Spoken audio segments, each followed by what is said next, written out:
Hi everyone, in front of me I've got OPPO A5x and let me share with you how to activate automatic system updates on this device.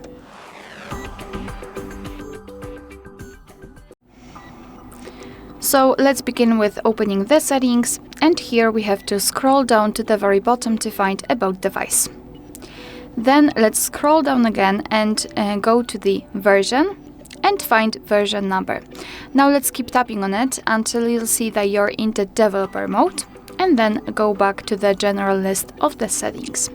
Here we have to go to the system and update and tap on developer options. And now all we have to do is to scroll down just a little bit to find this option, automatic system updates. In my case it is turned on, however if you've got it turned off, simply tap on the switcher. And from now on, since this option is active, your device is allowed to apply the updates whenever it will be restarted, and of course whenever the update is available. Of course you can turn this option off just by tapping on the switcher again. Alright, so that will be all. Thank you so much for watching. Please hit the subscribe button and leave the thumbs up.